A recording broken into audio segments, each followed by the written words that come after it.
1 Thessaloniciens chapitre 1 Paul, et Sylvain, et Timothée, à l'église des Thessaloniciens, qui est en Dieu le Père et en Jésus-Christ le Seigneur, que la grâce et la paix vous soient données. Nous rendons continuellement grâce à Dieu pour vous tous, faisant mention de vous dans nos prières, nous rappelant sans cesse l'œuvre de votre foi, le travail de votre charité, et la fermeté de votre espérance en notre Seigneur Jésus-Christ, devant Dieu notre Père. Nous savons, frères bien-aimés de Dieu, que vous avez été élus, notre évangile ne vous ayant pas été prêché en parole seulement, mais avec puissance, avec l'Esprit Saint, et avec une pleine persuasion, car vous n'ignorez pas que nous nous sommes montrés ainsi parmi vous, à cause de vous. Et vous-même, vous avez été mes imitateurs et ceux du Seigneur, en recevant la parole au milieu de beaucoup de tribulations, avec la joie du Saint-Esprit, en sorte que vous êtes devenus un modèle pour tous les croyants de la Macédoine et de l'Achaïe.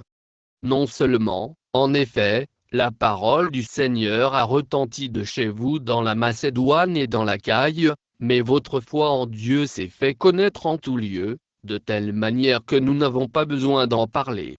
Car on raconte, à notre sujet, quel accès nous avons eu auprès de vous, et comment vous vous êtes convertis à Dieu, en abandonnant les idoles pour servir le Dieu vivant et vrai, et pour attendre des cieux son Fils, qu'il a ressuscité des morts, Jésus, qui nous délivre de la colère à venir. Chapitre 2 Vous savez vous-même, frères, que notre arrivée chez vous n'a pas été sans résultat. Après avoir souffert et reçu des outrages à Philippe, comme vous le savez, nous prîmes de l'assurance en notre Dieu, pour vous annoncer l'évangile de Dieu, au milieu de bien des combats. Car notre prédication ne repose ni sur l'erreur, ni sur des motifs impurs, ni sur la fraude, mais, selon que Dieu nous a jugés dignes de nous confier l'évangile, ainsi nous parlons, non comme pour plaire à des hommes, mais pour plaire à Dieu, qui sont de nos cœurs. Jamais, en effet, nous n'avons usé de paroles flatteuses, comme vous le savez, jamais nous n'avons eu la cupidité pour mobile, Dieu en est témoin. Nous n'avons point cherché la gloire qui vient des hommes, ni de vous ni des autres, nous aurions pu nous produire avec autorité comme apôtres de Christ, mais nous avons été pleins de douceur au milieu de vous. De même qu'une nourrice prend un tendre soin de ses enfants, nous aurions voulu, dans notre vive affection pour vous, non seulement vous donner l'évangile de Dieu, mais encore nos propres vies, tant vous nous étiez devenus chers. Vous vous rappelez, frères, notre travail et notre peine, nuit et jour à l'œuvre, pour n'être à charge à aucun de vous, nous vous avons prêché l'évangile de Dieu. Vous êtes témoins, et Dieu l'est aussi, que nous avons eu envers vous qui croyez une conduite sainte, juste et irréprochable. Vous savez aussi que nous avons été pour chacun de vous ce qu'un père est pour ses enfants, vous exhortant, vous consolant, vous conjurant de marcher d'une manière digne de Dieu, qui vous appelle à son royaume et à sa gloire. C'est pourquoi nous rendons continuellement grâce à Dieu de ce qu'en recevant la parole de Dieu, que nous vous avons fait entendre, vous l'avez reçue, non comme la parole des hommes, mais, ainsi qu'elle l'est véritablement, comme la parole de Dieu, qui agit en vous qui croyez. Car vous, frères, vous êtes devenus les imitateurs des églises de Dieu qui sont en Jésus-Christ dans la Judée, parce que vous aussi, vous avez souffert de la part de vos propres compatriotes les mêmes maux qu'elles ont souffert de la part des Juifs. Ce sont ces Juifs qui ont fait mourir le Seigneur Jésus et les prophètes, qui nous ont persécutés, qui ne plaisent point à Dieu, et qui sont ennemis de tous les hommes, nous empêchant de parler aux païens pour qu'ils soient sauvés, en sorte qu'ils ne cessent de mettre le comble à leurs péchés. Mais la colère a fini par les atteindre. Pour nous, frères, après avoir été quelque temps séparés de vous, de corps mais non de cœur, nous avons eu d'autant plus ardemment le vif désir de vous voir. Aussi voulions-nous aller vers vous, du moins moi Paul, une et même 2 fois, mais Satan nous en a empêchés. Qui est, en effet, notre espérance, ou notre joie, ou notre couronne de gloire. N'est-ce pas vous aussi, devant notre Seigneur Jésus, lors de son avènement? Oui, vous êtes notre gloire et notre joie. Chapitre 3. C'est pourquoi, impatients que nous étions, et nous décidant à rester seuls à Athènes, nous envoyâmes Timothée, notre frère, ministre de Dieu dans l'évangile de Christ, pour vous affermir et vous exhorter au sujet de votre foi, afin que personne ne fût ébranlé au milieu des tribulations présentes, car vous savez vous-même que nous sommes destinés à cela. Et lorsque nous étions auprès de vous, nous vous annoncions d'avance que nous serions exposés à des tribulations, comme cela est arrivé, et comme vous le savez. Ainsi, dans mon impatience, j'envoyais m'informer de votre foi, dans la crainte que le tentateur ne vous eût tenté, et que nous n'eussions travaillé en vain.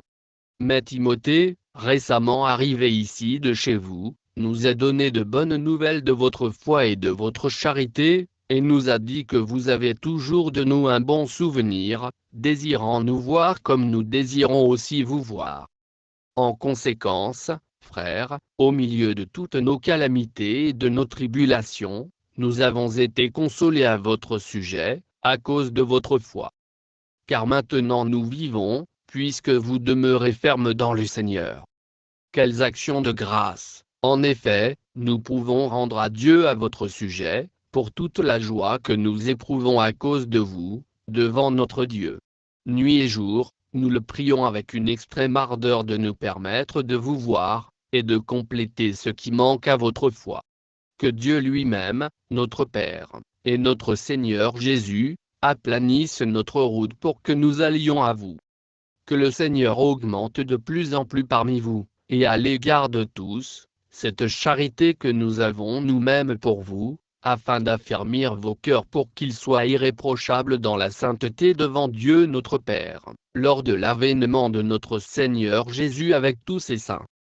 Chapitre 4. Au reste, frères, puisque vous avez appris de nous comment vous devez vous conduire et plaire à Dieu, et que c'est là ce que vous faites, nous vous prions et nous vous conjurons au nom du Seigneur Jésus de marcher à cet égard de progrès en progrès. Vous savez, en effet, quels préceptes nous vous avons donnés de la part du Seigneur Jésus. Ce que Dieu veut, c'est votre sanctification, c'est que vous vous absteniez de l'impudicité, c'est que chacun de vous sache posséder son corps dans la sainteté et l'honnêteté, sans vous livrer à une convoitise passionnée, comme font les païens qui ne connaissent pas Dieu, c'est que personne n'use envers son frère de fraude et de cupidité dans les affaires, parce que le Seigneur tire vengeance de toutes ces choses, comme nous vous l'avons déjà dit et attesté. Car Dieu ne nous a pas appelés à l'impureté, mais à la sanctification. Celui donc qui rejette ces préceptes ne rejette pas un homme, mais Dieu, qui vous a aussi donné son Saint-Esprit. Pour ce qui est de l'amour fraternel, vous n'avez pas besoin qu'on vous en écrive, car vous avez vous-même appris de Dieu à vous aimer les uns les autres, et c'est aussi ce que vous faites envers tous les frères dans la Macédoine entière. Mais nous vous exhortons, frères, à abonder toujours plus dans cet amour, et à mettre votre honneur à vivre tranquille, à vous occuper de vos propres affaires, et à travailler de vos mains, comme nous vous l'avons recommandé, en sorte que vous vous conduisiez honnêtement envers ceux du dehors, et que vous n'ayez besoin de personne. Nous ne voulons pas, frères, que vous soyez dans l'ignorance au sujet de ceux qui dorment, afin que vous ne vous affligiez pas comme les autres qui n'ont point d'espérance. Car, si nous croyons que Jésus est mort et qu'il est ressuscité, croyons aussi que Dieu ramènera par Jésus et avec lui ceux qui sont morts. Voici, en effet, ce que nous vous déclarons d'après la parole du Seigneur, nous les vivants, restés pour l'avènement du Seigneur, nous ne devancerons pas ceux qui sont morts. Car le Seigneur lui-même, a un signal donné, à la voix d'un archange, et au son de la trompette de Dieu, descendra du ciel, et les morts en Christ ressusciteront premièrement. Ensuite, nous les vivants, qui serons restés, nous serons tous ensemble enlevés avec eux sur des nuées, à la rencontre du Seigneur dans les airs, et ainsi nous serons toujours avec le Seigneur. Consolez-vous donc les uns les autres par ces paroles. Chapitre 5. Pour ce qui est des temps et des moments, vous n'avez pas besoin, frères, qu'on vous en écrive. Car vous savez bien vous-même que le jour du Seigneur viendra comme un voleur dans la nuit. Quand les hommes diront, paix et sûreté, alors une ruine soudaine les surprendra, comme les douleurs de l'enfantement surprennent la femme enceinte, et ils n'échapperont point. Mais vous, frères, vous n'êtes pas dans les ténèbres, pour que ce jour vous surprenne comme un voleur, vous êtes tous des enfants de la lumière et des enfants du jour. Nous ne sommes point de la nuit ni des ténèbres. Ne dormons donc point comme les autres, mais veillons et soyons sobres. Car ceux qui dorment dorment la nuit, et ceux qui s'enivrent la nuit. Mais nous qui sommes du jour, soyons sobres, ayant revêtu la cuirasse de la foi et de la charité, et ayant pour casque l'espérance du salut. Car Dieu ne nous a pas destinés à la colère, mais à l'acquisition du salut par notre Seigneur Jésus-Christ, qui est mort pour nous, afin que, soit que nous veillions, soit que nous dormions, nous vivions ensemble avec lui. C'est pourquoi exhortez-vous réciproquement, et édifiez-vous les uns les autres, comme en réalité vous le faites. Nous vous prions, frères, d'avoir de la considération pour ceux qui travaillent parmi vous, qui vous dirigent dans le Seigneur, et qui vous exhortent. Ayez pour eux beaucoup d'affection, à cause de leur œuvre. Soyez en paix entre vous. Nous vous en prions aussi, frères, avertissez ceux qui vivent dans le désordre, consolez ceux qui sont abattus, supportez les faibles, usez de patience envers tous. Prenez garde que personne ne rende à autrui le mal pour le mal, mais poursuivez toujours le bien, soit entre vous, soit envers tous. Soyez toujours joyeux. Priez sans cesse. Rendez grâce en toutes choses, car c'est à votre égard la volonté de Dieu en Jésus-Christ. N'éteignez pas l'esprit. Ne méprisez pas les prophéties. Mais examinez toutes choses, retenez ce qui est bon, abstenez-vous de toute espèce de mal.